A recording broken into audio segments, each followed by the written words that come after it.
this question.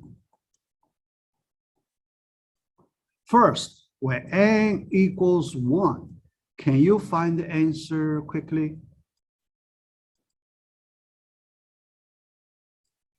Yeah. By, let's say, by two properties. The first one, phi squared, we know equals phi plus 1. Second property, 1 equals phi squared minus phi, right? Then phi squared. Do some simplification. Phi plus 1 plus 1 minus 1 over phi, right? Yeah. So now let us do another round simplification. 1 plus 1, we have 2. Then we have phi minus 1 over phi. 1 equals phi squared minus phi another time over phi. How about this? Okay. Then we can do cancellation minus, after cancellation, phi minus 1, right? Yeah. Then we break the parentheses. Phi minus phi gone, cancel out. 3. That's integer, right? Yeah. So when n equals 1, it is correct. Then when n equals 2, yeah, a little harder, we can try when n equals 2. Yeah, it is a little harder. Yeah, n equals 2. Let's see how hard it is. We can do it as a practice. All right. Phi to the 4th plus 1 over phi to the 4th. Yes, this time. All right. But here, maybe before we work, here, we need to do something small. We need to do something little small. Although we can apply the two properties, but calculation is quite long. The thing is, can we explore the structure? Look at this structure and compare these two. What is the relationship between these two expressions? Can we take advantage of the special property? Yeah. The special structure between these two. 4th squared, 4th squared, 4th. Can you imagine this expression close to square of that expression? Close. And I'm going to say, but pretty close. Is that how close? How close is current expression and above expression, but we take square? Minus 2. How about that? Is that minus 2? Yeah. All right. You know, cross term 2, yeah, cancel, you know, 2, minus 2. And phi squared plus 1 over, that's an integer. We just did 3 squared. How about that? 3 squared, 9. 9 minus 2, 7. How about that? How about that? Another integer. All right, that's enough. So after these two simple examples, our guess, very likely, it is possible. Although it's not a proof, but at least it gives us some information towards that direction, positive integer direction, right? Yeah. So then our guess, we can make our guess, right? based on these two examples, we can make some reasonable guess. We don't want to make a blind guess, but we like to make some information-based guess. So our guess is correct. Yeah, our guess. Yeah. All right, but we need to verify, right? Guess and verify strategy. Okay. To verify it, then you can use mathematical induction to verify it.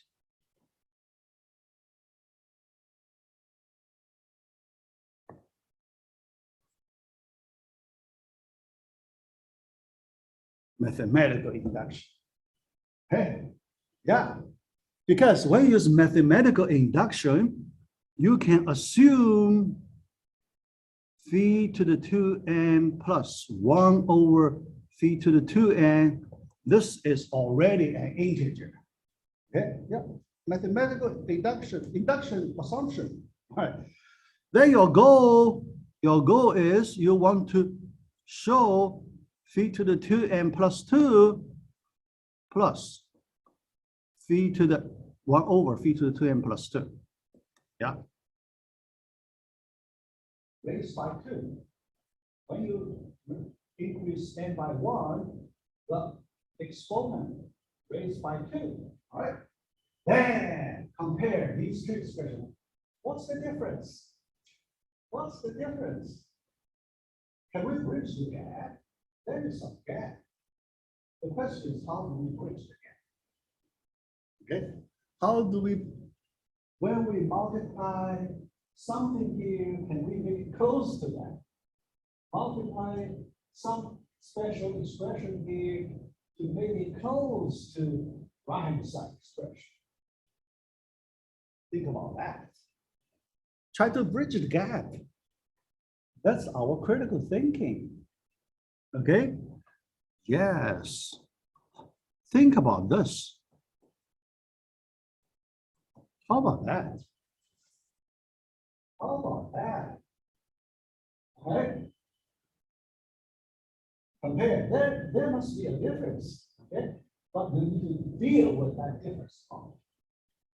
You need to do some processing to deal with, to take care of that difference. That's my hint. My hint.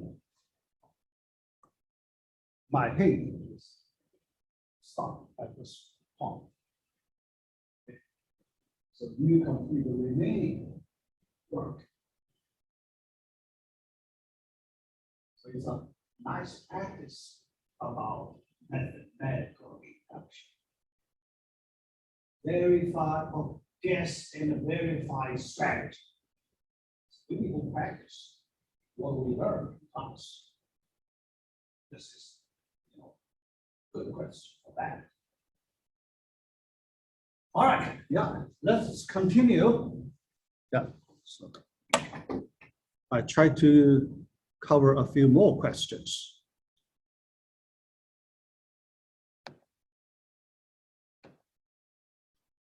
Number 14. Number 15, yeah. For each one, when I feel non-trivial, I just say something, explain a little bit. All right. Given a 5-element array, say x1, x5, it is known that, yeah, so we already know order among these elements. Let me check.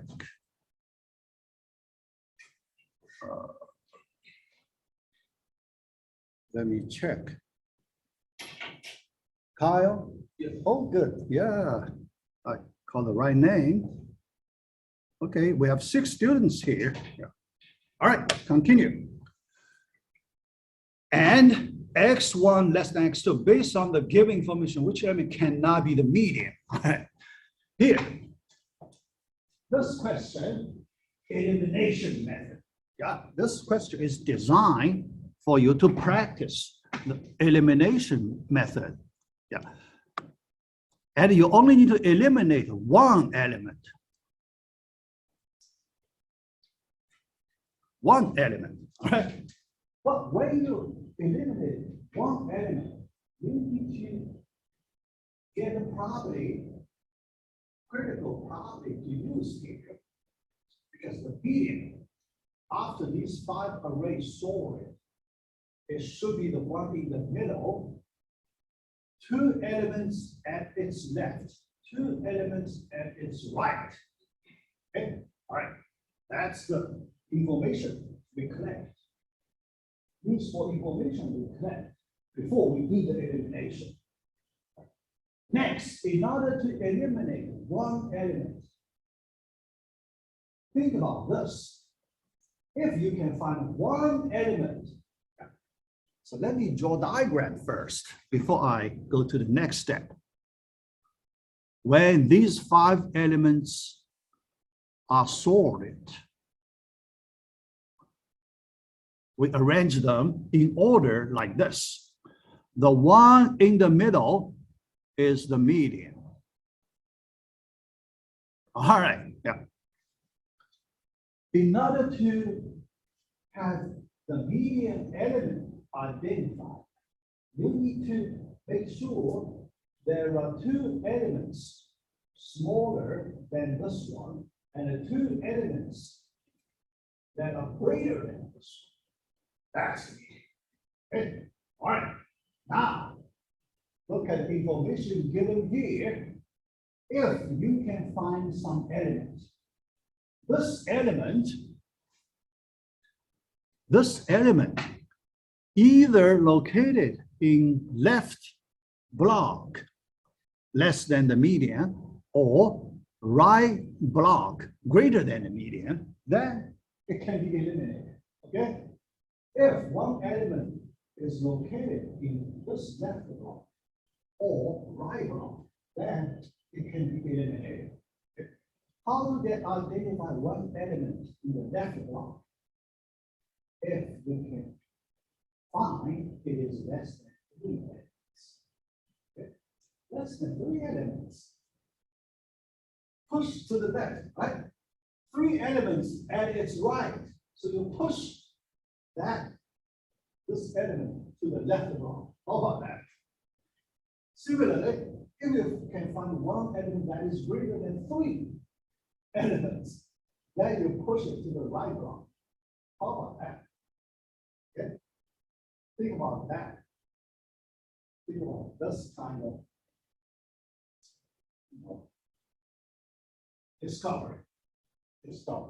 Right? All right, that's it. That's my hint. That's my hint. Okay. Yeah. Next one. Right. Given 12 elements, maximum number of inversions that the array can have. Yeah. This one is not our first Lunar inversion. Yeah. Given 12 elements. If you can find that special order for the 12 elements to get that maximum, then you just do the calculation immediately. Okay. Some of you can do it in ladder, but if you cannot, then we recommend another method to solve this problem. All right. So it is common, you see questions like this a lot in this class. Okay? It is pretty common. I ask you to calculate some special number for certain number for an array with certain number of elements. Here we use 12. Okay? That 12 number, how significant it is. And how significant it is. Because if I change that number, do you use the same method to do the calculation? If I change from 12 to 10, do you still use the same method to do the calculation? Pretty much the same, right? All right, how about that? Because you have the freedom to change that number. Can you reduce that number? Because the smaller the number, the easier, right? Can you reduce it? All right. What I mean, remember our strategy here, the question given, n equals 12. Can we reduce this number to some smaller number? We have a start with simpler case, right? We have that strategy, simpler case. How about n equals 3 or n equals 2? Huh?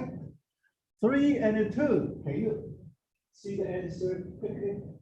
Because you can write out and do the arrangement easily. You can find the answer. If you can find the answer, you can also observe some rule. But in your answer, you can see some rule. Right? When you see that rule, and you apply it, n equals 12. So that's the common method we use. When you see a number relatively large, 12, you have the freedom to break it down to a smaller number and try to solve it and go back. All right, that's a common strategy. Common strategy, effective common strategy. Yeah. Because 2 is trivial, 3 is trivial, right? Yeah, 2, 3 is trivial. But it is helpful, you know, the answer for n equals 2 and n equals 3. It is helpful that you push to the second. Push your answer. Extend, I would say, extend your answer to the second. That's the general method. Yeah, you can treat it as a general method. All right. Next question. Yeah. For easy thing, I just get. All right. For question number 18, all right. Yes, although we did several examples of this type, yeah, but some students still feel a little hard. So here I can say a little bit. We need to write this expression to another special expression, a phi plus b. A phi plus b with a and b integers, not necessarily positive, just integers. It could be negative. Could be negative. But first, the general strategy we use, look at the particle denominator. That is the hard part. To solve that hard part, our strategy, we want to bring down the degree of the denominator polynomial. Bring down. Here, degree is 3, too high. We want to bring down, make it 2, 1, 0. 0 polynomial. Linear polynomial, a phi plus b. Denominator 0 degree. All right. Yeah. So to do that, yeah, let me just do a few steps. Okay. Let me just do a few steps. Okay. All right. 2 phi times phi squared, right? Plus 1. Okay. The first step. Yeah. Phi squared, we know the property that is phi plus 1 plus 1. Okay. 2 over phi squared plus phi plus 1. Okay, yeah. So you see another phi squared, right? Another phi squared, that means you can use the same property another time. That is phi plus 1 plus phi plus 1. Okay. You have 2, okay? 2 times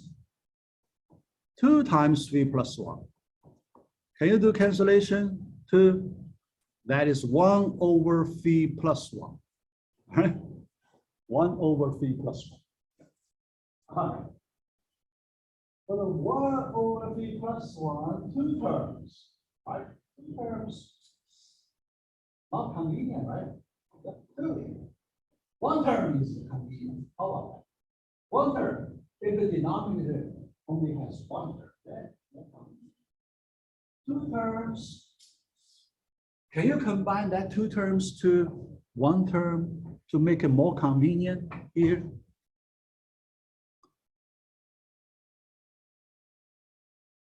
What do you replace phi plus 1 by a one-term golden ratio? One-term golden ratio expression. Phi plus 1 equals what? By the golden ratio property, one of the properties. Phi plus 1. Is it just the phi squared? No. It's squared, all right? Now, one-term thing. Next. Can you, this time, Our denominator is fine, one term. So we don't need to do anything more. Because one term, it is the best form we can get, best form. The remaining work, we need to work on the numerator, all right? Numerator. One, another property, golden ratio property we can use, 1 equals something expression, all right? Then you simplify it. so my hint stops at this point. I leave some work to you, right? Leave some work to you. You need to do some significant work. Then you deserve the 4 points of this question. 4 points. Okay.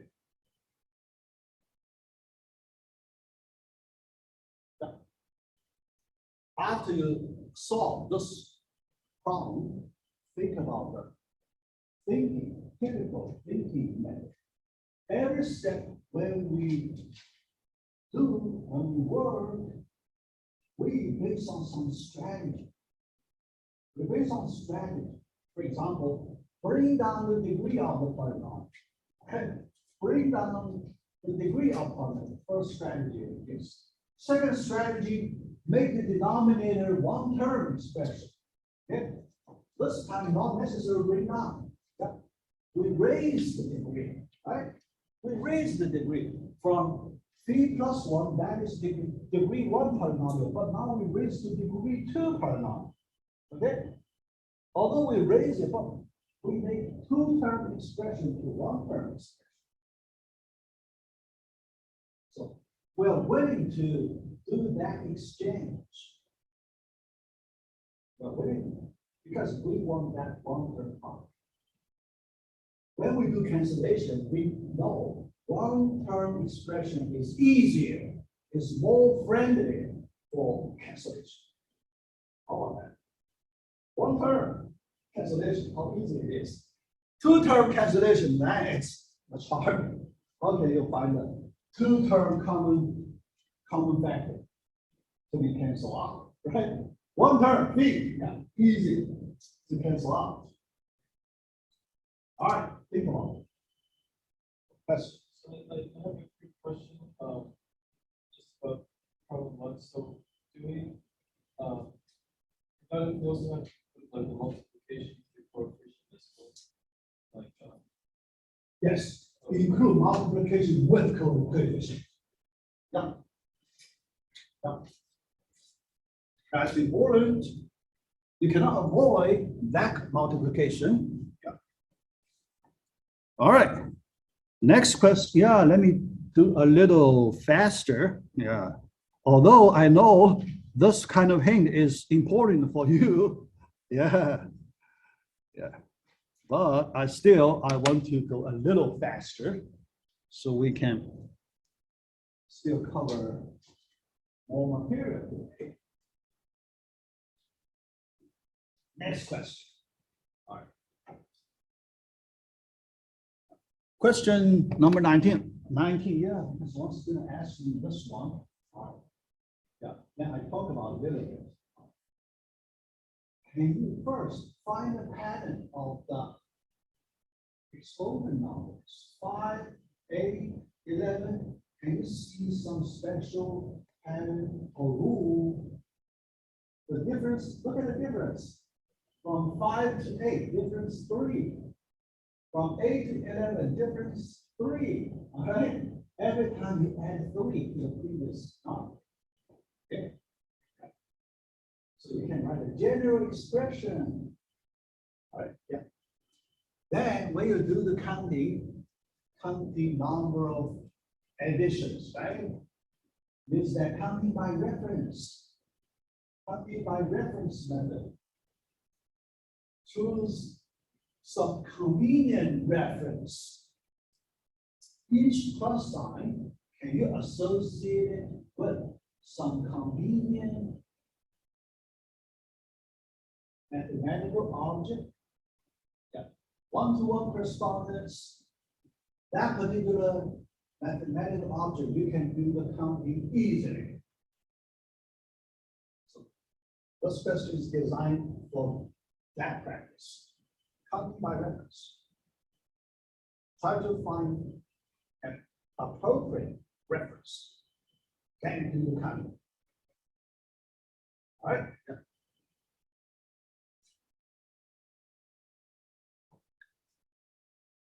All right.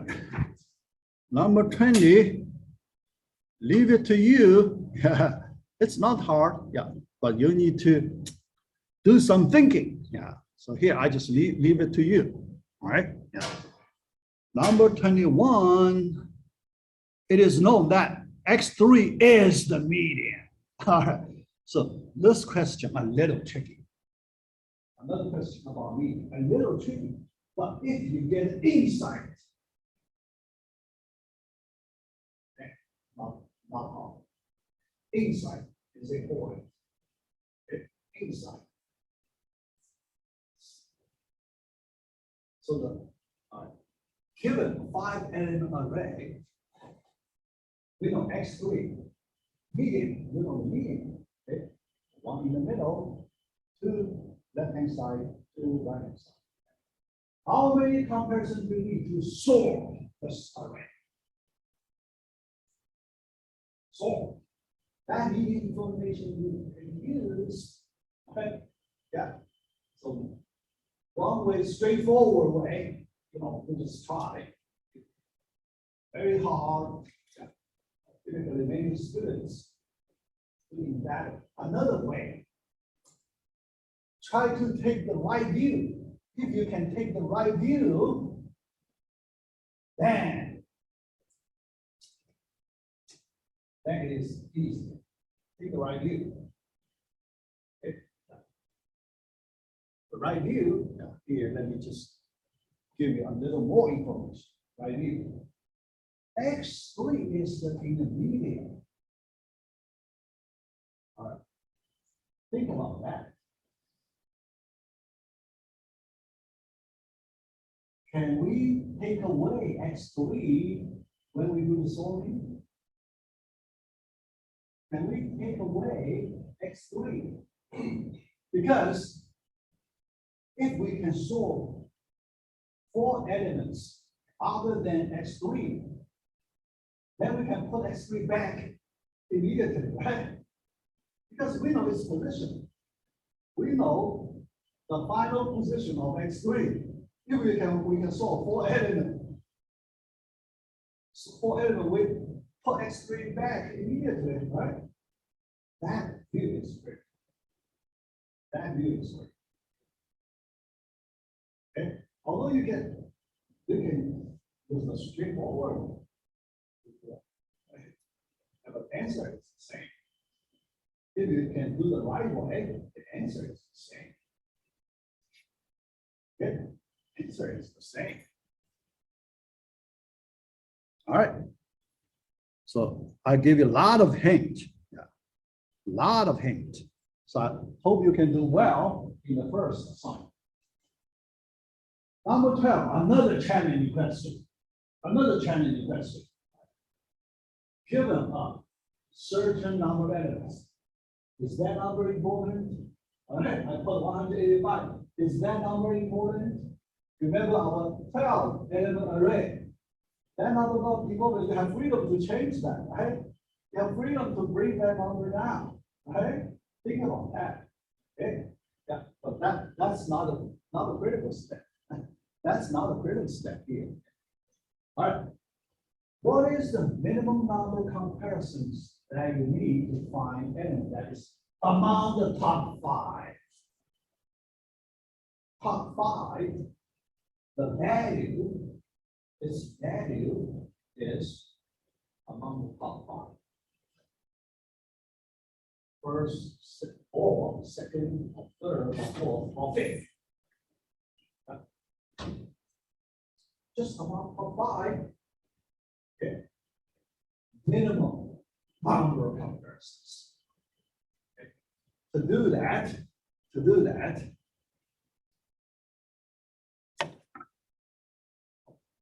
let me point out the main question you need to use as the reference for this question.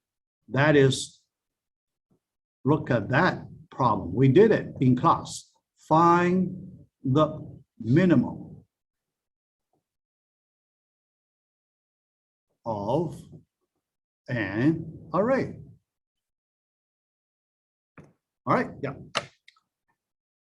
Go back to look at the solution. Find the minimum of the array and compare that solution and the question we have here. Look at the similarity. There is some similarity, but there is also some gap. And you bridge that gap to find a new solution. Bridge that gap. Okay, got it. Let me just give you a little more information. Find the minimum of an array. Is it, if I rephrase it, if I use the similar sentence to write this question, given certain number of elements, that number not important. What is the minimum number of comparisons that you need to find an element that is among the top 1? How about that? Minimum, we change top 5, we still use that top wording, so we change 5 to 1. How about that?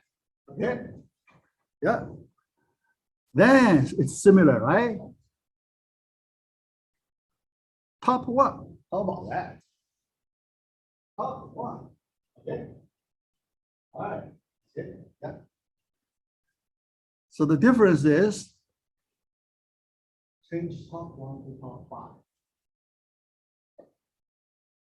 Okay. Then top 1. How do we get top 1? A solution for top 1. How do we get top 1 solution? How do we get top 1 solution? Okay. Elimination method. Think about that. Elimination method. It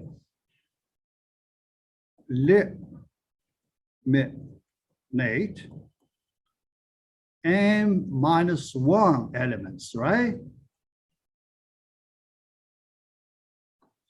If you can eliminate n minus 1 elements, then you remaining element among top 1. How about that? That's the view. Eliminate n minus 1. Remember we use the, sports game, right? So one player beats another one. That's elimination. That's the elimination method. Okay. Then our top 5 question, this current question, how about we do eliminate?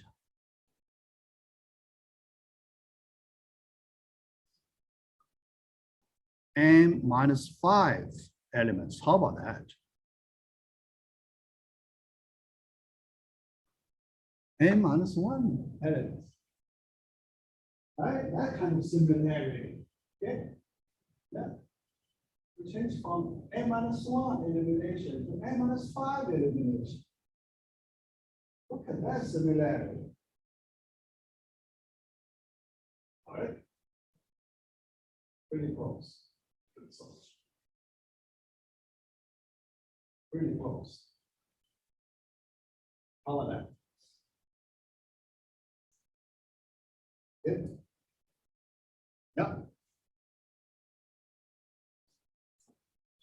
Then, what else?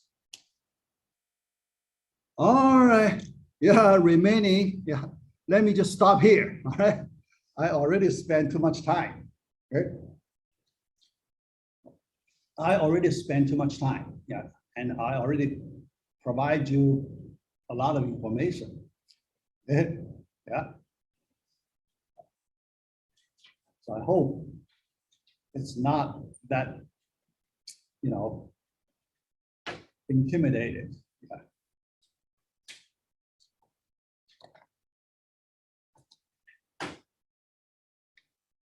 All right. We need to go back to our lecture. The binary search, we have part of the binary search left. So let us complete where we are. Efficiency, yeah, I think balancing principle. Yeah. We were here last time. Yeah, we know we should compare the key with the one in the middle. Yeah, so that's what we have last time. Yeah. So now we need to do the efficiency analysis. All right. Yeah, everybody is familiar with the binary search, but here, let us do some efficiency analysis. Oh.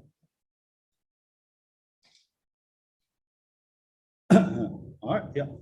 Also, let me change the color of my pen.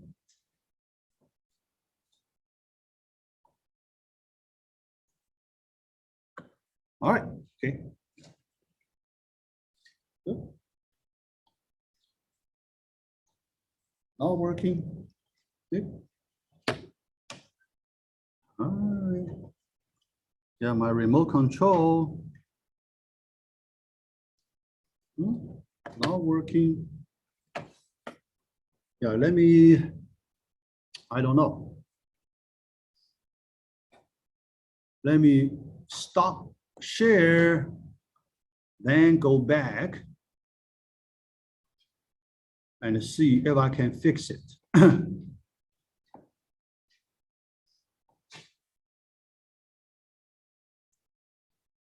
All right. Still not working.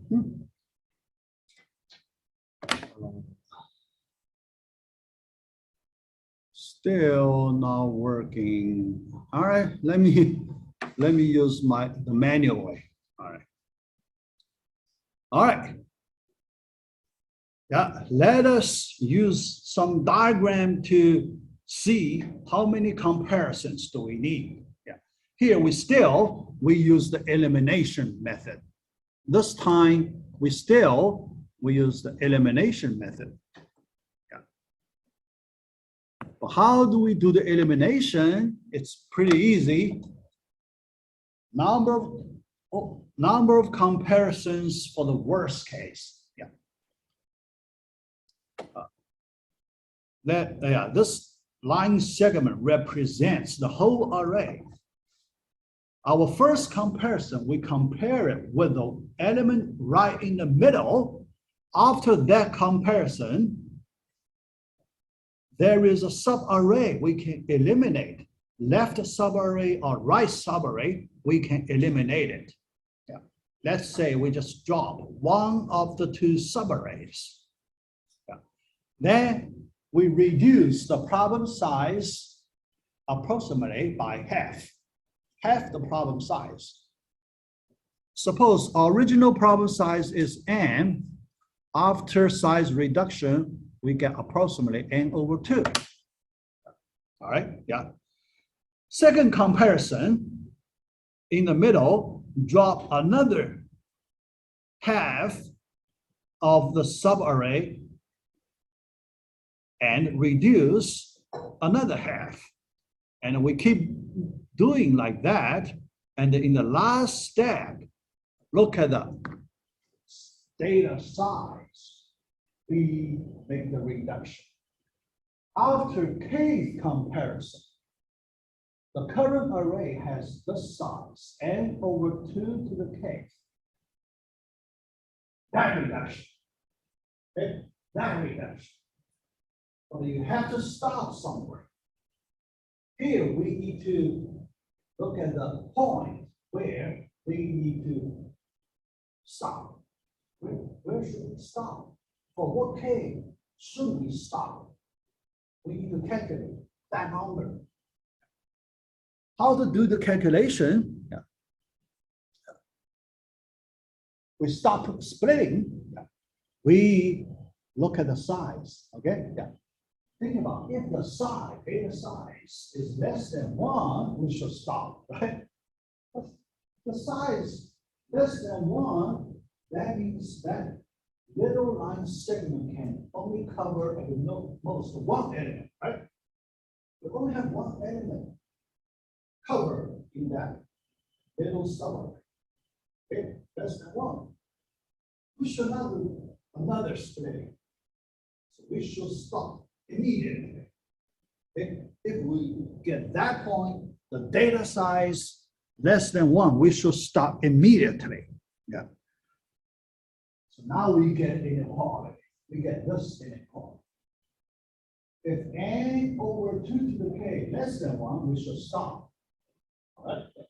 But make sure before the case comparison, we can do another comparison. So we need an inequality at the line side. 1 less than equal to n over 2 to the k minus 1. What? In this case, we have at least 2 elements covered in that line segment, right? Little size line segment. At least 2 elements. Okay. Greater or equal to 1. Greater or equal to 1. Okay. Yeah. So you need to do another split. Another split. With this inequality, can you find what is the k? Yeah. After some simplification, we remove the common denominator. Yeah. We multiply the common denominator, so you get this inequality. Then take a log of its 2. Take a log of its 2, so you get this inequality. K minus 1 less equal to log of its 2 of n less than k. Okay, yeah. Then, because k is an integer. K is an integer. Yeah. Log of its 2 of n, not necessarily an integer. So here we use the floor or ceiling function to get an integer expression. So let us look at the worst case formula. Yeah. All right. Yeah, we simplify the previous inequality. This is the previous inequality. Okay.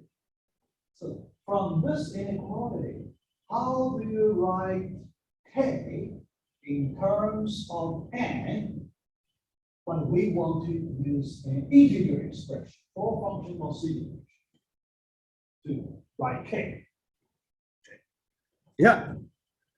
So you have option to do 2 options.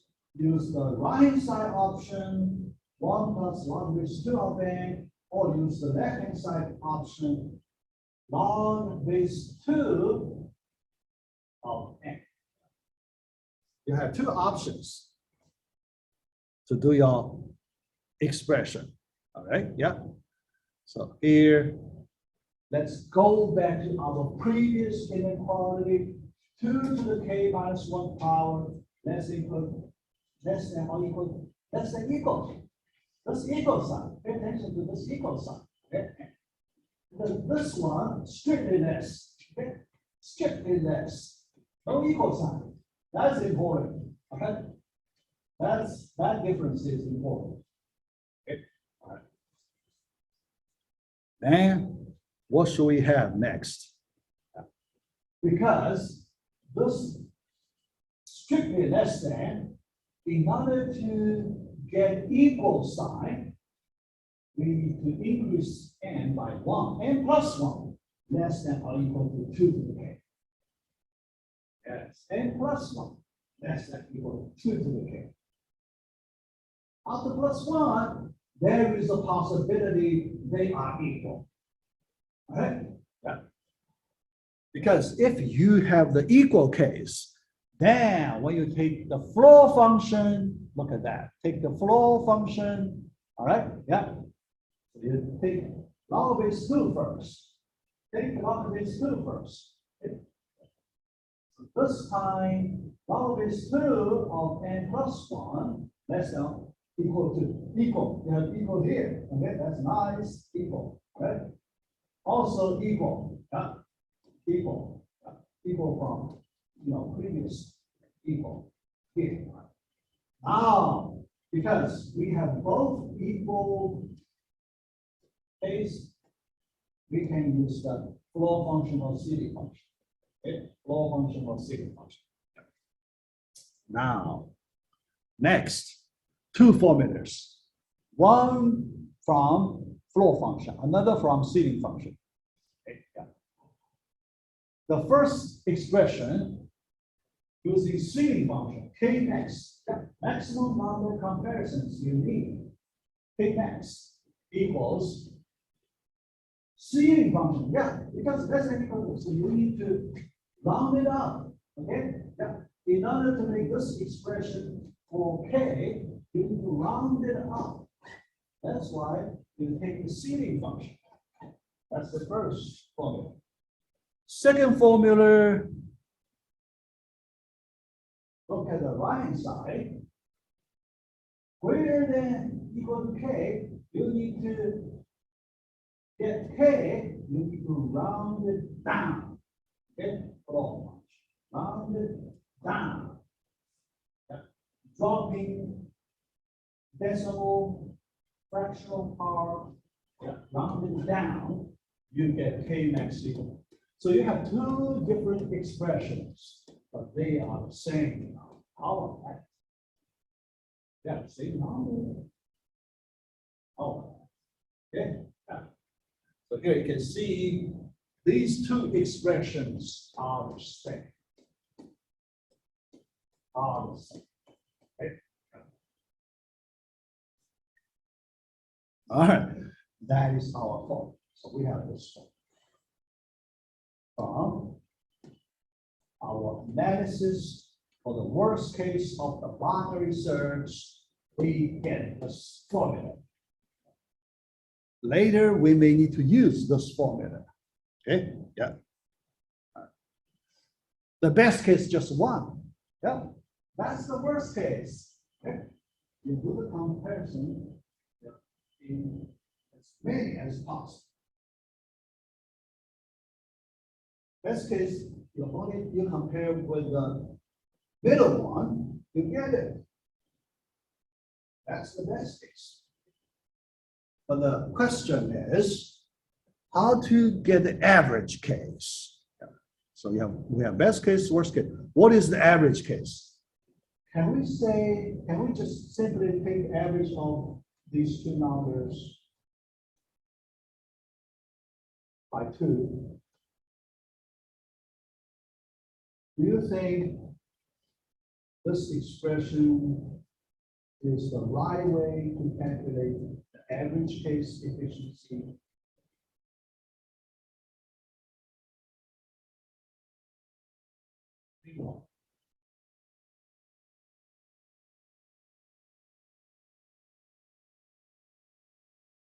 The answer is false. The answer is false. You cannot do it in this way, all right? Yeah, so let me write. Answer is false. You cannot do it in this way, okay? Yeah. The reason is very simple. The reason, so I cannot use the remote control. Yeah. At the break time, I will fix it. I try to fix it at the break time, all right? Yeah. All right.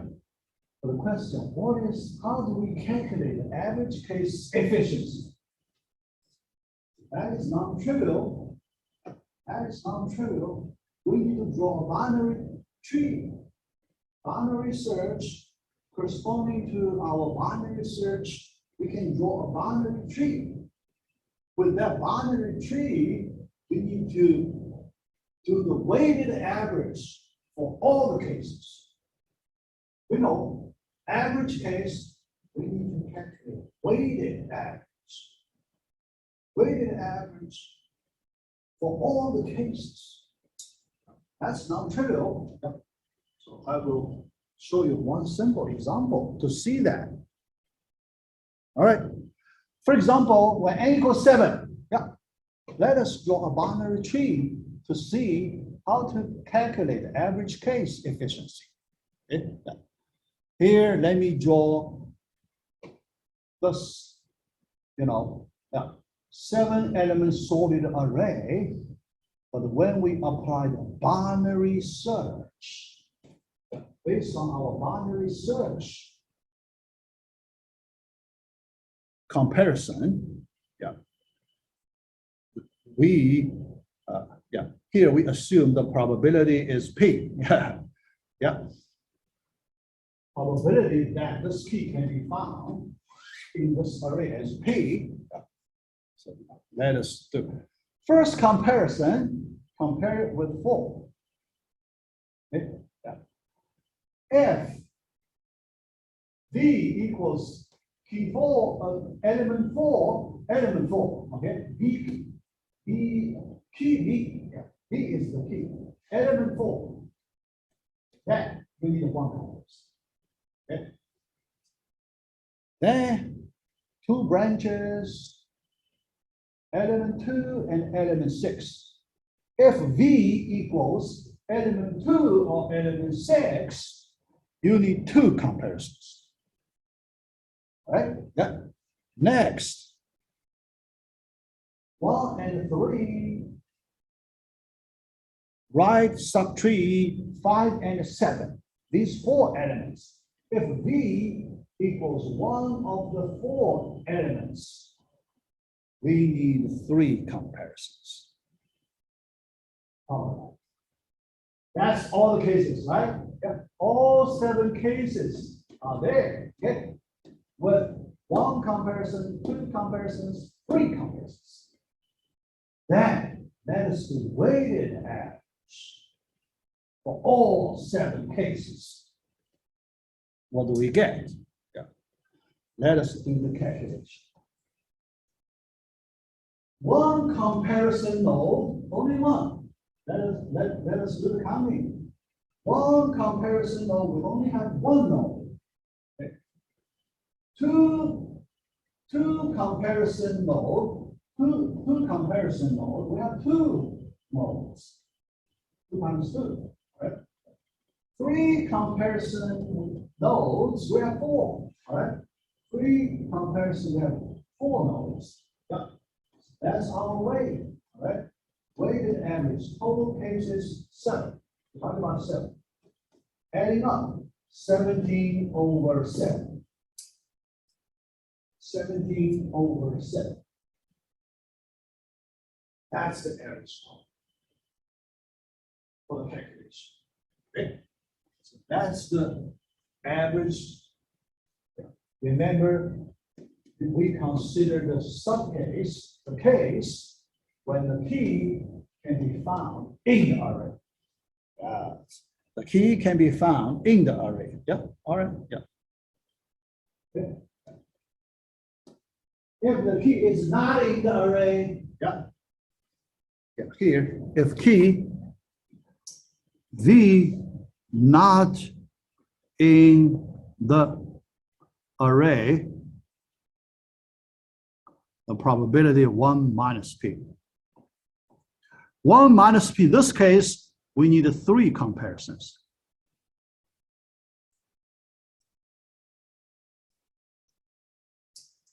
Okay, yeah. Not in the array because you need to do the comparison all the way down to the bottom level, you still miss it. Okay? After you do comparisons, all the way from top to bottom, you start from the root, top to bottom. Okay? But you still miss it. At the end, you have a miss. That's why you need 3 comparisons. You still miss it. Okay? 3 comparisons. But that probability is 1 minus. Okay? 1 minus.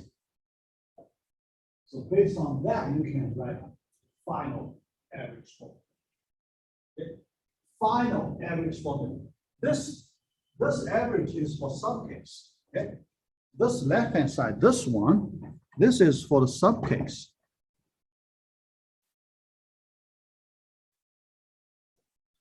Subcase corresponds to probability P. Okay? Subcase corresponds to probability P, this one. Okay? Yeah. P. That's the whole picture. Whole picture. Okay. All right. What's next? Introduction to selection problem. General selection problem. All right. Yeah. All right. Given positive integer k, how to find the kth smallest element? Yeah. We provide a name for it. We call it the kth order statistic.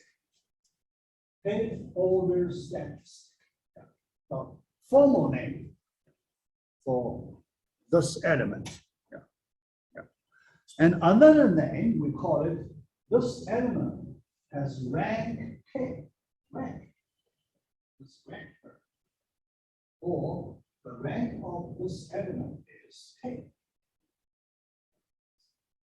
Sometimes we use this terminology. Rank. All right.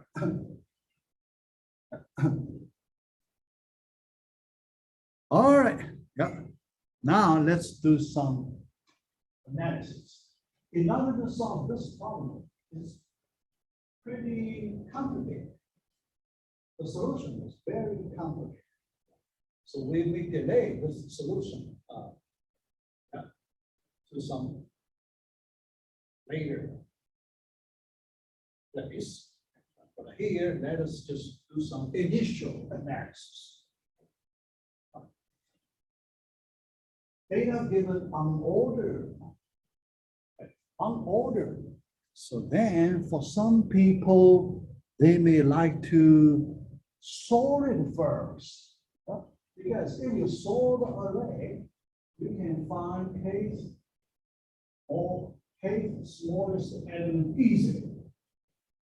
In an ordered array, kth element, smallest element, you just go to that particular index, index k. Yeah. Is that index? Yeah. Not index k. Yeah. Because 0, right? The first smallest element. Look at this.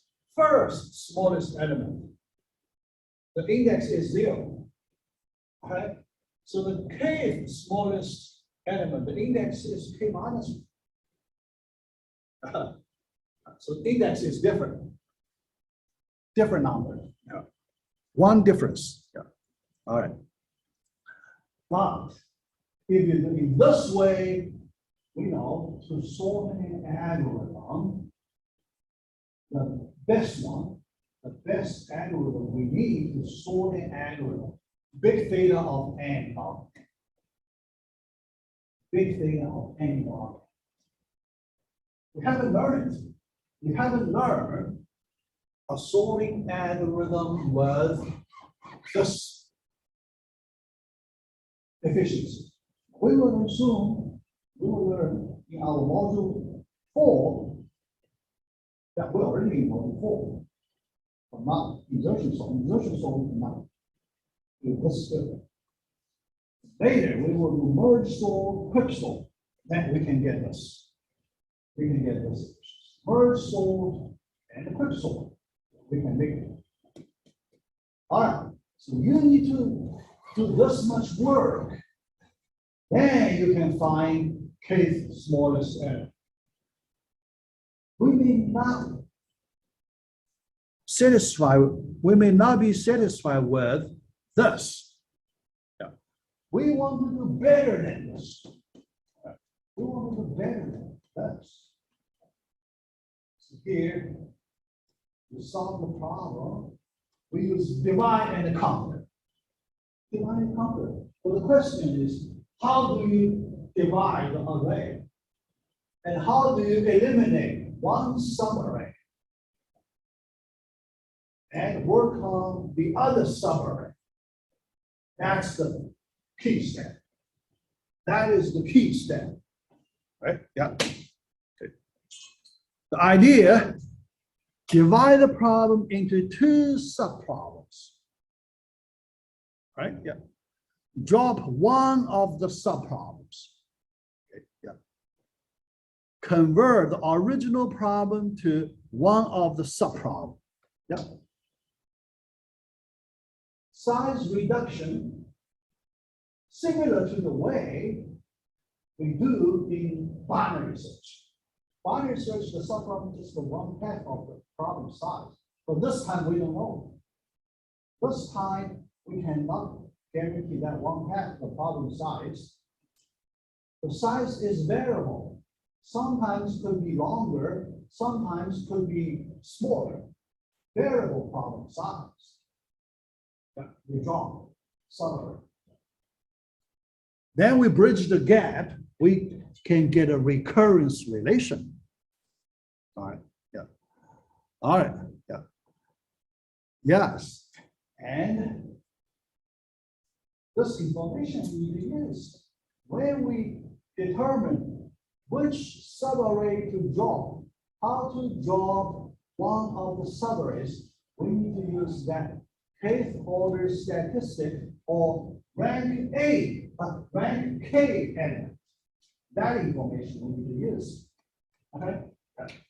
To help us determine how to split, how to divide, and which subarray to draw. That decision, those decisions, we need to use this rank K information. All right. Yeah. All right. Yeah. So here, yeah, we still use the elimination idea. Elimination idea. Yeah. All right. There are two cases. Yeah. Yeah. Where we determine which subarray to draw. So there are two ways we can do the elimination. Eliminate from the left hand. Left subarray. Eliminate from the right hand. Right subarray. Okay. Two cases. Yeah. All right. So here, yeah, let me draw a diagram for a typical situation of current array. This is the rank K element. This rank K element split two subarrays. But we do not know. All right. So this rank K, which element is the rank K? We don't know. We don't know. Here we just do the imaginary diagram. Just it help us for the analysis. Yeah. All right. So then two cases. One, we draw this part. Okay. Based on the editing, based on the information we collect, we can draw that part. So now here, we don't know this location, right? We don't know this location, but we know this small subarray can be eliminated. How? Later I will give you the details. We can determine this subarray can be eliminated, right? Yeah. So that is one. Another similar situation, we work the right hand from the right hand. Okay? Yeah. So that subarray could be dropped. That subarray could be dropped. so we can reduce the problem size.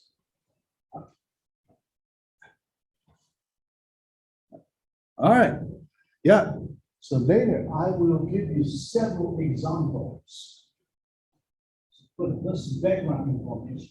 I will give you several examples and ask you what sort of array or what are those elements that can be eliminated with the given information.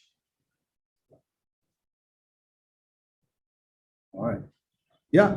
So here, because when you count the rank of the element from the left, it is k to the smallest. But at the same time, you can also count from the largest n. Okay? Largest n. Let us assume it's k largest n. Same element. Same element. If we count from smaller n, k is smallest. If we count from the larger n, it is the x largest. Okay? We have two different ways to view the same element. Yeah, all right. Yeah. So that is the introduction of the selection problem.